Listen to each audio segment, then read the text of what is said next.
皆さん、本気で震えました。あなたは今利用されています。しかも笑いながらです。あなたの愛国心も日本の思う気持ちも、それらがたった2000円から4000円で雇われた匿名の誰かに操作されている可能性があります。あなたを怒らせて数字を稼ぎ、再生回数が落ちたら、チャンネル消して逃げれば OK。そんな人たちが今日も量産した動画で日本人を振り回しています。この動画では愛国、ヘイトビジネスの現実を告発し、なぜそれが起きたのか、僕はどう思うのか、どう対処すべきかを解説します。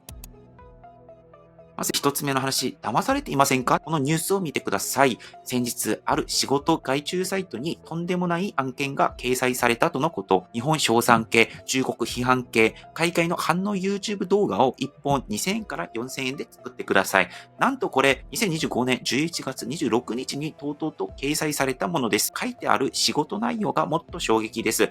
日本の技術の素晴らしさ、中国人の迷惑行為、日本文化の感動話、これ全部惣菜扱いなんですね。あなたが胸を熱くしたり、怒りを覚えたり、涙をこぼした話、誰かの人生経験でも情熱でもなく、外注費2000円で買えるネタにされていました。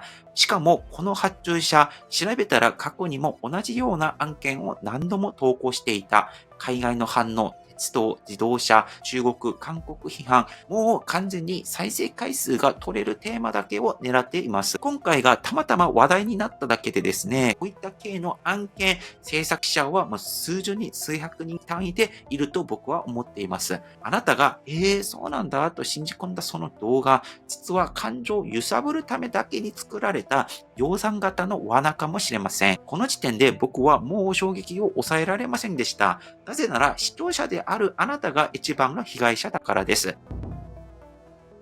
2番目の話、なぜこれが起きているのか。理由はシンプルで、そして残酷です。再生回数さえ稼げればお金になるから、この一言につきます。YouTube は1再生あたりの広告収益が数字で決まる世界です。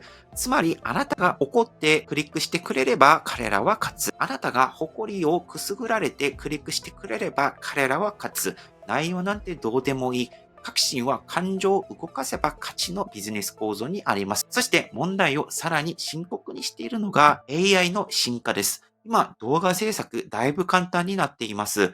サムネイル、ナレーション、台本、動画編集、これらに AI を組み込むことによって、既存では30分かかったけど、今10分で使えたりとか、特に台本、今までは一つ一つ文字を打って1時間2時間ぐらいかかったのを、今 AI パパって入れれば10分間って対応に完成したり、そういった時代になっています。本当に1本の動画で10分もかからない場合もあったりするんですね。これを1日でもう10分ぐらい作る人々もいます。さらに恐ろしいのはですね、怒らせる動画は伸びるという現実を彼らが完全に理解しているということです。だから内容こうなったりします。わざと外国人を敵にするだったりとか、わざとある特定の集団を敵にするだったりとか、もしくは気持ちを良くさせようとして絶賛しすぎるだったりとか、なぜなら、怒りとか、嬉しくなる、涙が出る。これは最強の再生回数ブースターだからですね。しかも誰も事実確認しません。あなたが怒ってコメントしてくれるだけで、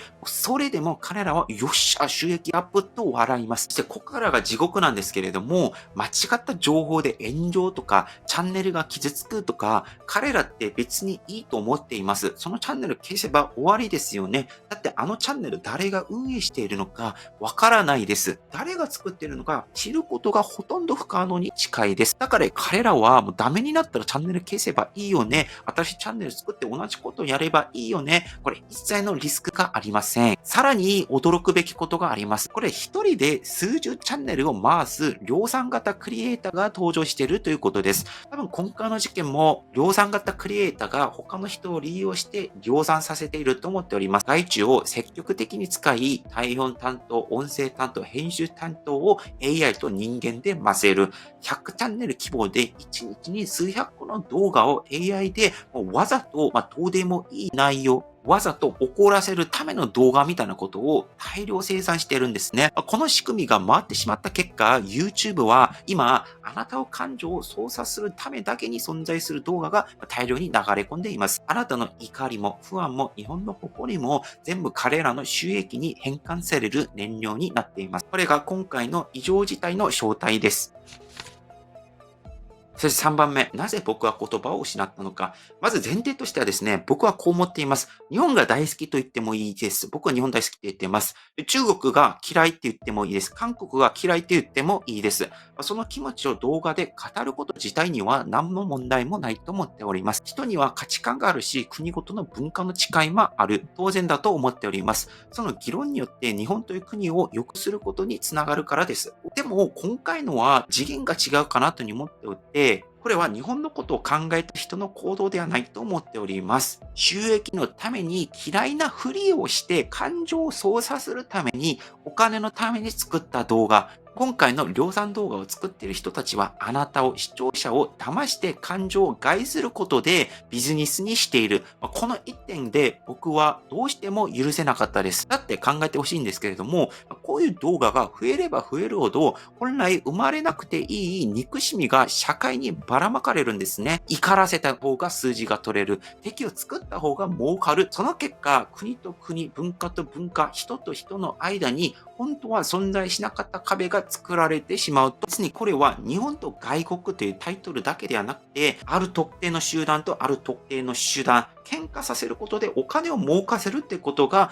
変だなというふうに思ってるんですね。で、例えば中国の話が今回あったんですけれども、本当に日本が中国から不当な被害を受けたなら、その時はちゃんと堂々と、それは中国の政府、中国の政治家が悪いよねと言えばいいと思っています。外国人の中には迷惑行為を起こしている方もよくありますよね。それによって不当なことが起きていて、それを直すことが良い。日本社会はそれが必要っていう理由があるんだったら、批判は必要だと思っております。中国政府が日本政府に変なこと言ってるのに、中国政府は良い政府なんで、それは信じるべきですみたいなことは僕一切思ってなくて、日本のためにやるべき行動はやるべきだと思っております。それを否定しません。もう今回の現象、完全にお金のために架空の怒り、あなたたちを踊らせるためだけの装置なんですよね。この事実に気づいた瞬間ですね。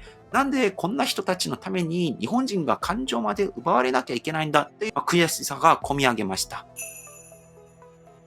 で、騙されない方法は何かって話なんですけども、これシンプルですが、やるかやらないかであなたの感情は全く違う未来になると思っています。まず一つ目、あまりにもありえない内容は必ず検索してください。例えばなんですけども、日本人が韓国に行ったらみんな100%嫌がらせをされるとか、日本人はアメリカの FBI によって拉致されているみたいな、こういう、本当なのみたいな内容は同じ内容をネットで検索してみてください。二つ目、チャンネル運営者の正体を知ってください。顔出ししてるのとか、責任を負える人間なのとか、それじゃないかった場合、匿名アカウントの怒らせ三問チャンネルは危険です。そして最後なんですが、ネットを信じすぎないでください。僕が喋ってることも信じないでください。本気で言っています。僕の言葉も、あなたが普段見てる動画も、それ一つの意見ですよね。唯一信じていいのは、自然現象とあなたの判断力だけです。怒りを奪われないでほしいと思っていて、あなたの感情はあなたのものってことを言いたいです。で、最後なんですけれども、これからネットの世界もっと怖くなります。写真、動画、声、文章、AI が本物そっくりに作れる時代です。数年前ならですね、明らかに嘘っぽいね、みたいな映像も、今ではもう、プロでも見分けがつかない動画がバンバン出されています。パク君も AI なんじゃないのこれ AI が喋ってるんじゃないのそう疑っていいぐらい、ネットは現実を超えてきます。これあと1年あれば、本当に世界変わっていると思っています。だからこそ言いたいんですけども、ネットの情報を信じないでください。どんなに耳障りが良くても、どんなに怒りが湧いても、一致と深呼吸して必ず自分で考えてほしいです。その見知らぬ誰かの収益のために無駄な時間を使わないでほしいと思っております。そして今回の話ですね、どうか周りにも伝えてください。家族、子供、職場の同僚、誰か一人が知れば、誰かの怒りが守られます。僕は日本大好きでして、日本が素敵な国であってほしいし、汚されてほしくないと思っております。これはもう韓国ももちろん一緒です。だから今日この動画を作りました。もし今日の動画少しでも役立つと思ったら、ぜひチャンネル登録をお願いします。以上、パクンでした。アンニョン。